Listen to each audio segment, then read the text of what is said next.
Hi hello friends. இன்றைக்கி November 21 இந்தியாவோட 52வது இந்தியாவின் தலைமை நீதிபதி chief justice of India 52nd chief justice of India mister B R Gavai அவர்கள் இன்னோட பார்த்தீங்கன்னா ரிட்டையர் ஆகிறாரு. அவருக்கு 65 இயர்ஸ் பார்த்தீங்கன்னா கம்ப்ளீட் ஆகிடுச்சு. சுப்ரீம் கோர்ட் ஜட்ஜாக பார்த்தீங்கன்னா பதவியில் இருக்கணும் அப்படின்னா 65 வயது வரைக்கும் பார்த்தீங்கன்னா அவங்க பதவியில் இருக்கலாம். அதனால் இன்றைக்கு வரைக்கும் பார்த்தீங்கன்னா அவர் இருக்கார். இன்னையோட ரிட்டையர்ட் ஆக போகிறாரு. இவர் 2005 மும்பை ஹைகோர்ட்டில் பார்த்தீங்கன்னா ஜட்ஜாக பார்த்தீங்கன்னா அப்பாயின்ட் பண்ணப்படுறாரு. அடுத்து 2019 சுப்ரீம் கோர்ட் ஜட்ஜாக பார்த்தீங்கன்னா அப்பாயின்ட் பண்ணப்படுறாரு. அடுத்து லாஸ்ட் மே மாதம் பார்த்தீங்க அப்படின்னா சீஃப் ஜஸ்டிஸ் ஆஃப் இந்தியாவாக பார்த்தீங்கன்னா பதவியேற்று நவம்பர் 21 இன்றைக்கி பார்த்தீங்கன்னா இருக்கார். இன்றைக்கி வரைக்கும் பார்த்தீங்கன்னா இருக்கார். அடுத்து பார்த்தீங்க அப்படின்னா இவர் முக்கியமாக பார்த்தீங்கன்னா கிட்டத்தட்ட 300 தீர்ப்புகளுக்கு மேலே பார்த்தீங்கன்னா கொடுத்துருக்காரு.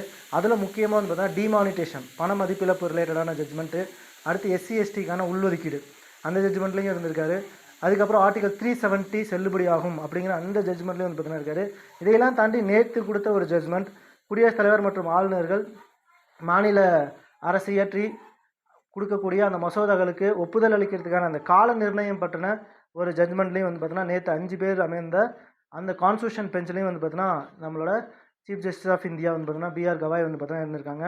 அடுத்து 53வது இந்தியாவின் தலைமை நீதிபதியாக ஜஸ்டிஸ் சூரியகாந்த் அவர்கள் பார்த்தீங்கன்னா பதவியேற்க இருக்காங்க. ஓகேங்களா. உங்களுக்கான கொஸ்டின் என்ன அப்படின்னு பார்த்தீங்கன்னா சுப்ரீம் கோர்ட் ஜட்ஜஸ் ஆகணும் அப்படின்னா அதுக்கான குவாலிஃபிகேஷன் என்ன அப்படிங்கிறத கமெண்ட் பாக்ஸில் கமெண்ட் பண்ணிவிட்டு உங்கள் ஃப்ரெண்ட்ஸுக்கு எல்லாருக்கும் ஷேர் பண்ணுங்கள். சேனலை மறக்காமல் சப்ஸ்கிரைப் பண்ணி பெல் பட்டனை கிளிக் பண்ணிக்கங்க. தேங்க்யூ.